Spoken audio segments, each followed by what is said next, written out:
I'm a based anime fan. Nothing gets me more hyped than sitting down and watching a good old-fashioned anime. Death Note, Tokyo Ghoul, One Piece. I definitely lean more towards the dramatic, action-packed series. Here we go again, back with another one. Y'all ready to let me cook? So good and tasty. There's one anime out there that definitely stands out though. Many say it's the king of all battle anime, the GOAT. It's a series that has transcended and become a cultural phenomenon. That series is Dragon Ball Z.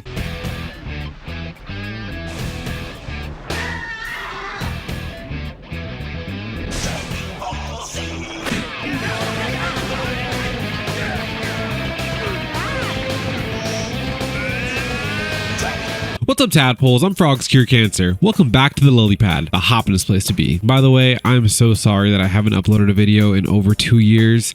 I was in the hyperbolic time chamber. You know, life has been lifing and I finally was ready to pop out. I, much like most people that grew up in the 90s and early 2000s, love DBZ. It was a huge part of my childhood. I remember spending countless hours playing Budokai 2 for my GameCube when I was 12, and Shin Budokai Another Road for PSP when I was in high school. Plus, you know I was watching DBZ every day, only on Toonami. How can anyone see these promos and not get hype? What an awesome power. Put some hair on your chest. I always stop. There won't be an Earth to defend. But how am I gonna... Dragon Ball Z. Today at 5. Only Toonami. Whether you're rocking the dragon, Chala Hechalang, or from Europe. Answer me. Who are you? It's Big Green! Let that child alone. There's no denying the cultural impact that Dragon Ball has had around the world. I'm pretty sure Goku is like the national mascot of Mexico. For a DBZ fan, I gotta say, compared to how some other series and franchises get treated, we're eating pretty good. We got games, books, music. I'm sure there's like a stage play or a musical out there somewhere. When I survive, I am a killer, I am a beast. Murder the track, cannot compete. Most high call me the Messiah, yeah, no lie, realize. Dragon Ball Z is even familiar with the big screen, having several films premiere in theaters around the world and seen nothing but success. There are some blemishes on the franchise's history that have not seen the same reception on the other hand. Hey, before we continue with the video though, don't forget to subscribe. Earlier I brought up Death Note, Tokyo Ghoul, and One Piece, and it's not just because of the simple fact that they're all dramatic, shonen series, and that's the only thing they hold in common. All three of those received a live-action adaptation that wasn't total shit, and some might even say is as good as the source material. I mean, I'm kind of saying that. Like, I thought the One Piece animation was pretty good. I don't even care. I don't give a fuck what you think. I thought it was pretty good. Same for the Tokyo Ghoul. The Tokyo Ghoul live action. In reality, the first one's really good. The second one sucks. I walked out of that movie, and I thought the first three Death Note movies, they were all right. That's just me. That's just sidebar right there. Up until now, I've only been referencing Dragon Ball Z, and while I do love Dragon Ball Z and can probably go about talking about it for maybe another 20 minutes or so, technically Dragon Ball Z does not have a live action adaptation, so it is free of my criticism for today. Now, Dragon Ball, on the other hand, does have a live action adaptation. As a matter of fact, Dragon Ball has been adapted into 3 live action movies. So we got something to work with here. Now, if you're wondering, whoa, what the hell just happened? What are you talking about, bozo? Dragon Ball and Dragon Ball Z are 2 stages of the same story. One following the whimsical and charming adventures of Goku as a child, while he meets his friends that will become his lifelong allies throughout the series. The other follows Goku as an adult, in a dramatic shift into higher stakes and intense battles. Dragon Ball laying the foundation and early framework of what Dragon Ball Z will become in the future. Alright, now just in case you don't know what Dragon Ball is, don't worry, we'll run through the history real quick. The original Dragon Ball manga was created by Akira Toriyama in 1984 and ran in Weekly Shonen Jump until 1995, while simultaneously having its anime run alongside it from 1986 to 1996. Heavily inspired by 16th century Chinese novel Journey to the West, Dragon Ball follows Monkey Boy Son Goku from childhood to adulthood, training in martial arts and fighting a various cast of villains. Son Goku, and occasionally Son Goku and friends, travel around the world searching for the 7 Dragon Balls. Once all 7 Dragon Balls are gathered, a dragon will emerge and grant you one wish. This is the fundamental plot of Dragon Ball, and essentially the plot of all 3 movies we'll be talking about today, with varying execution. It seems easy to follow. So you'd think. Buckle up, tadpoles, because I'm about to take you into the wacky world of the Dragon Ball live action movies. Dragon Ball, I swear I'm off the wall. I tune them out, I got Adderall. Tell them stop the jabberjaw. I got half as raw, think I'm mashed it all. I'ma hit your ass with a master ball, but this ain't Pokemon, cause it's Dragon Ball. Dragon Ball The Magic Begins is a 1991 Taiwanese fever dream loosely based off Dragon Ball Curse of the Blood Rupees.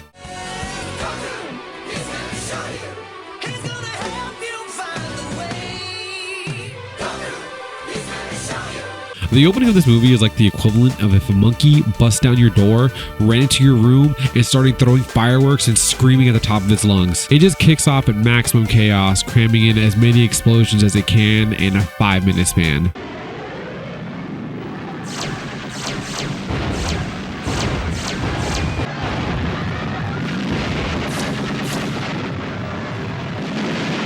The pacing of this movie is just out of this world. You run through so many things in the first 30 minutes, it might genuinely cause physical discomfort. It's almost like the filmmakers of this movie said, we need to speedrun this because we only have enough money to shoot this today. And on top of that, look at these henchmen. What's going on there? They're like completely serving cunt. So Goku, looking more like your cousin dressed up like Goku for a school play, teams up with Bulma, Yamcha, and surprisingly a not pervy but still pretty goofy Master Roshi. I mean, look at this guy. He's kind of a bro actually. I like him. Wait. I don't think I established the fact that everybody's name is like legally distinct in this version. They're called... Here, where do you come from, you jerkball? Hey, I'm not called jerkball. I'm Monkey Boy. Hey, tell me, do you have a name? Yes, of course. I'm Sito. Sito? What an ugly name that is. Why not A-toe or B-toe or big toe or small toe? Toe sounds so ugly. You want Goku? We got Monkey Boy, Bulma, Sito, Toe sounds so ugly. Yamcha, Westwood, Oolong is the pig fairy, Whoa, is that blackface, dude? Master Roshi, oh, Turtle Man, duh. Yeah, I don't remember what Puar's name is. I'll just edit that in later. Who are you? This is my master, Mr. Westwood. And me, I'm Miss Snow White. So in this live action adaptation, we have an evil overlord who's looking for the Dragon Pearls to fulfill some sort of greedy wish. Then the magic dragon will appear. When that happens, the whole of the heaven and even the whole of the universe will be under my control. I'm gonna be so honest with you, I don't think they ever say this guy's name in the movie one time ever. What do you want? Who are you? I'm King Boy. I want the dragon pearl. I don't think they ever say this guy's name in the movie one time ever. One time ever. Congratulations, you played yourself. Like I said before, the movie opens up with over-the-top action and nonsensical mayhem, but it grinds to a screeching halt in the middle, just to rev back up into chaos in the final act. Somewhere in there, we also get some random floaty CGI for no reason. Shoutouts to the dub, though, appropriately named Dragon Ball Magic Begins, the Ultimate Edition.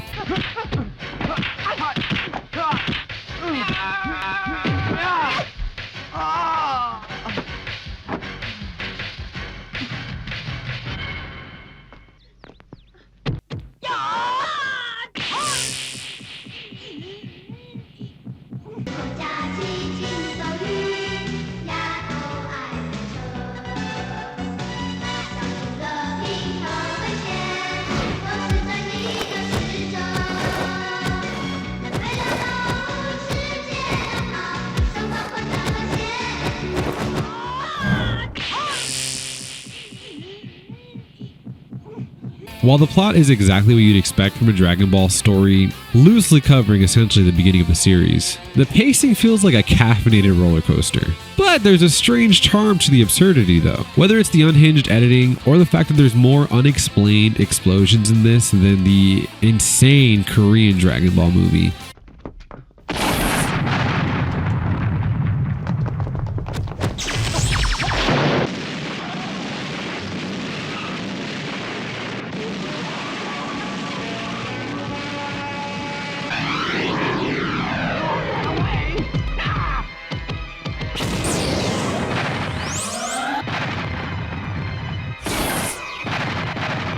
or these bizarrely iconic henchmen that should definitely be in the main Dragon Ball series. Dragon Ball The Magic Begins is the kind of bad that bands be watched with friends. If nothing else, it definitely inspired this video to be made for sure.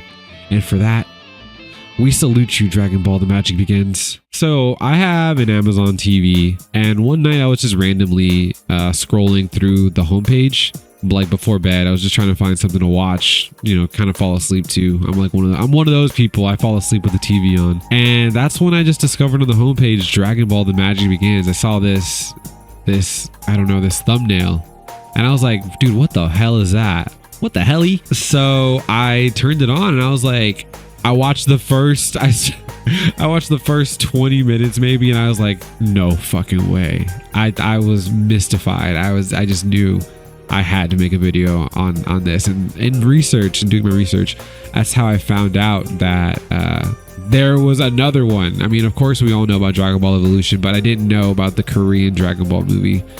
So hey, once again, we salute you, Dragon Ball The Magic Begins. Thank you again for the conception of this video, for sure. Strange. Why should your chest be bigger? Hey, can I take a look? Hey, you can't touch me. My grandpa said that too. He said a boy mustn't touch a girl. He said that those who do are called rapists. That's right. Hey, what is that? Oh shit, what is that?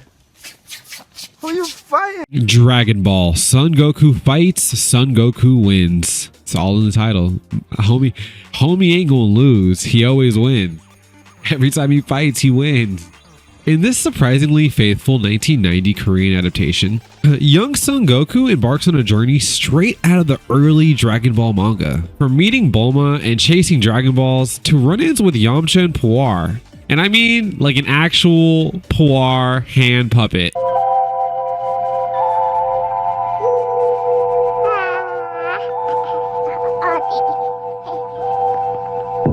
Don't worry, Oolong and Master Roshi are also in this too. Master Roshi being a super creepy old man. They really capture that. They capture that actually far better than they really needed to. This is actually on some fetish shit. This man is disturbing, and all the scenes with Master Roshi actually creeped me out.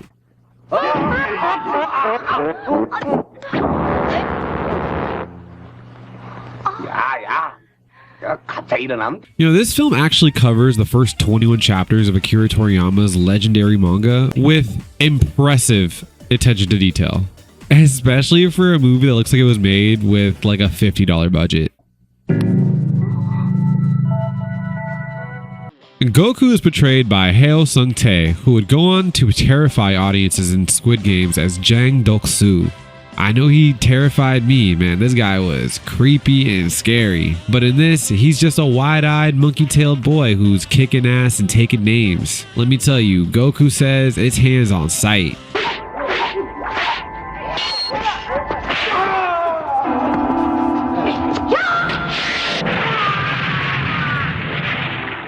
The plot for this is as essential gets when it comes to Dragon Ball, considering this covers the first 21 chapters of the manga. Unlike The Magic Begins, which was a loose adaptation of Curse of the Blood Rubies, and Curse of the Blood Rubies already being a retelling of the first 21 chapters of Dragon Ball, but with a different villain. Speaking of villain or antagonist, the villain in Son Goku Fights, Son Goku Wins, this bizarre rat-faced kung fu warlord who's just channeling Wu-Tang Clan vibes.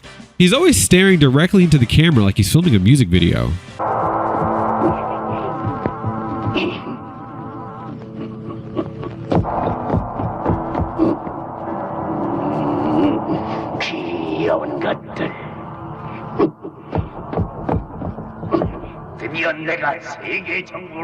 Also, I don't think they ever say his name in this movie either, so I guess this is just supposed to be Pilaf?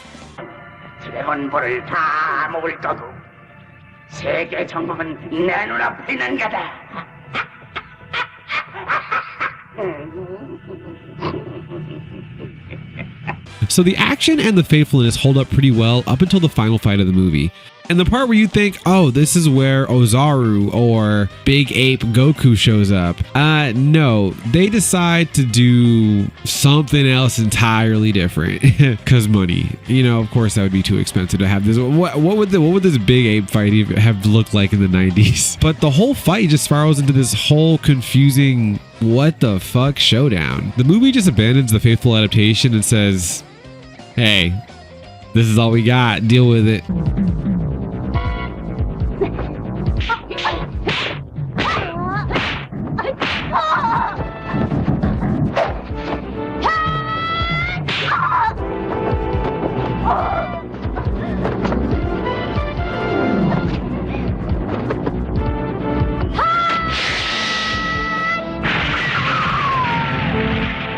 While it's undeniably too long and ends abruptly, Son Goku Fights, Son Goku Wins manages to be both the least offensive of the 3 live-action adaptations and the most fun to roast. Yeah, sure, the pervy comedy really doesn't land that well. It's actually really creepy and really uncomfortable to watch.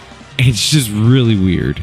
But the movie happens to be really charming in a so bad it's good type of way. Watch it with friends, watch it in a Discord call, or catch a Twitch streamer that just so happens to be watching this whole movie on his stream anyway. Wait! His fucking reaction! Wait! His reaction!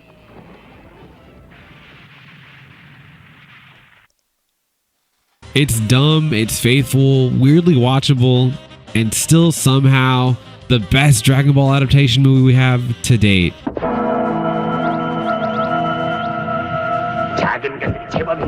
Hey! Hey! He ain't playing no games!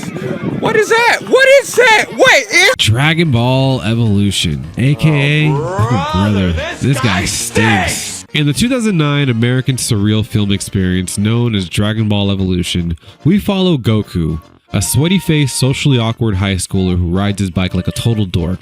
Goku, who is played by Justin Chatwin, despite rocking the iconic orange and blue fit, this Goku is less charming, naive monkey boy and more mild pervert. A solar eclipse is caused by the moon blocking the sun from the earth. Correct. From the dawn of civilization, superstitions have marked solar eclipses as the sign of the apocalypse. In India, for example, the eclipse symbolizes Rahu, the demon of darkness devouring the sun.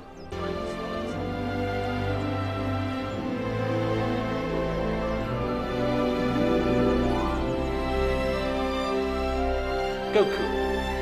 After a lore dump so fast that it couldn't even be a PowerPoint presentation, we learned that long ago an evil alien named Piccolo came to Earth to look for the Dragon Balls for some reason to do some evil shit. And he got sealed away into the Earth's core. In the movie's present times, which is I guess 2009, Piccolo somehow escaped and he's looking for the Dragon Balls. So now Goku must collect all 7 Dragon Balls before Piccolo, who somehow escaped. How did he escape his imprisonment if he was sealed in the center of the earth? I don't know. This movie doesn't do a really good job of explaining anything. It just kind of just throws shit at you and just expects you to accept it.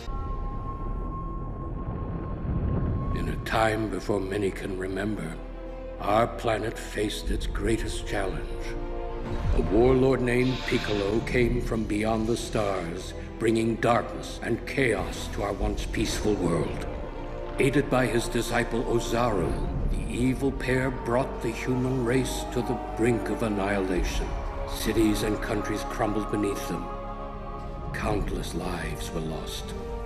But finally, a group of brave warriors created the Mafuba, a powerful enchantment that imprisoned Piccolo deep within the earth. With his master captured, Ozaru disappeared, and balance was slowly restored to our world. And for those that don't know Dragon Ball lore, Ozaru is the big monkey form, the big ape form, the great ape form. It's when the Saiyans see the moon, they turn into a big ape. So, that being said, Piccolo is an evil alien that comes from space, and Ozaru is like his apprentice or his partner or something. So while Piccolo and Ozaru are trying to capture Earth, I guess, some monks or some shit. Like I sealed Piccolo away, but Ozaru died and somehow became Goku. So we're not going with the Goku's alien plot, but Goku is a normal, I don't know. Okay. How did Ozaru become Goku? I don't know.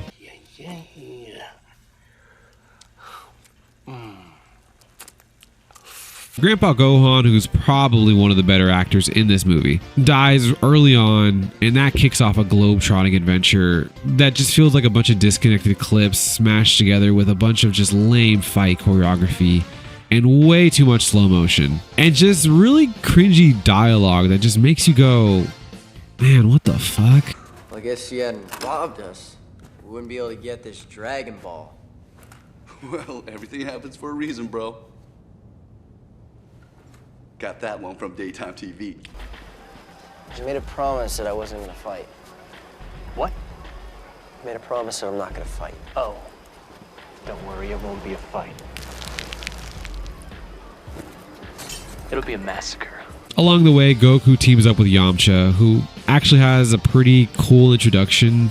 Is that a Capsule RX 550 Roadster I see down there? Yo, I'll take that. You're nothing but a low-life bandit. Yeah, but one with a ladder. Just think it over, because after the sun comes out, it's gonna be hot, hot, hot. Hot. There's a totally useless Bulma. I don't think I remember her doing anything, which is just a shame that Bulma doesn't do anything because she's just so pivotal in early Dragon Ball. Without Goku meeting Bulma in the beginning, like there really wouldn't be a Dragon Ball story. She establishes what the Dragon Balls are to Goku. Where is it? I know it's here. Are you Piccolo? Did you kill my grandfather? Listen, idiot. If I was a Piccolo, whatever that is, I wouldn't tell you. And if I did kill your grandfather, I would have shot you by now. Somebody stole my Prometheum orb, and I'm here to get it back. And then we have Master Roshi, played by Chow Yun-fat. He doesn't really act pervy in this, but he still feels just kind of off.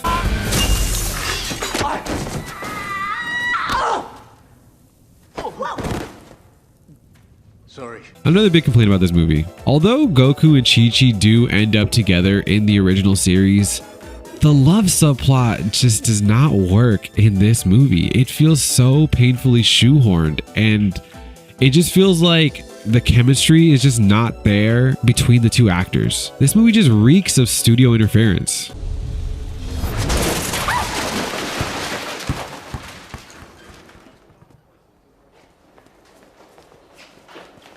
Hey, Goku, right?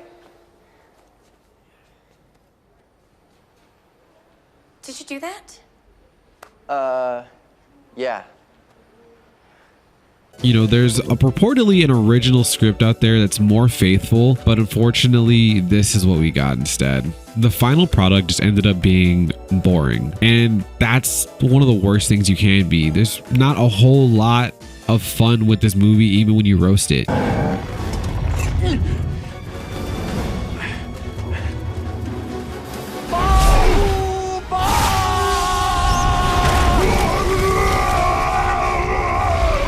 And one of the most disappointing things for me personally is that as a kid, I was really excited for this movie for some reason. I remember getting on the Dragonball Evolution website. I remember like looking at forums, seeing if there was any type of leaks or trailers or anything, news all the time, because I was just such a big Dragon Ball Z fan. I was so excited for this movie. And then it came out, and I remember I pirated it in high school, and I don't regret doing that because it ended up being really bad, very disappointing. And for this review, I pirated it again, just because, you know, I do kind of want it on DVD, actually. I almost bought it. on DVD for this review. Also, what's with the fact that they mashed the words dragon and ball into it's one word now? Dragon Ball. Dragonball Evolution. What's that about? Dragonball Evolution is not just a bad adaptation. It's a masterclass in missing the point. Doing good. Hey, Fuller. Hey, you got a couple couple of dings there you might want to... You know, if you'd asked me a few years ago if a good live action Dragon Ball or Dragon Ball Z movie could be made, I would have said hell no. We live in the reality where this exists. But then I saw Sonic 3 and I was like, maybe there's a chance. Especially if we get as much love and care put into it like the Netflix adaptation of One Piece. We might actually be able to get something half decent. Hey, maybe they should just start with Z next time. It worked for the anime when it came to the West. Finally, I'd like to thank Akira Toriyama for creating such an incredible story. If it wasn't for you, then this video really wouldn't exist right now. So for that, once again, I say thank you and rest in peace. Hey, what's up, Tadpoles? Thank you so much for watching this video. Believe it or not, this took a lot of time and research. I've actually been working on this video for a year, but not like a year consistently. Like I said, life has been hitting me pretty hard, and whenever I had the time is when I would work on videos. Hey, thanks for watching. Like, comment, subscribe. Tell me about your favorite Dragon Ball moment, favorite Dragon Ball Z moment. Who's your favorite character? Just what the series means to you in the comments below. Yo, all my socials are on screen right now. Follow me everywhere at FrogsCureCancer. When I'm not working on one of these, I'm streaming on Twitch all the time, so make sure to drop a follow there if you really want to talk to me about Dragon Ball Z or really your favorite anime. And for those that have been waiting for another video, thank you so much for being patient with me. I swear, I'm already in the research phase of the next video, so I'll get to that as soon as I can. Thank you so much for hopping on the lily pad. It's the hoppingest place to be. Peace out, Tadpoles.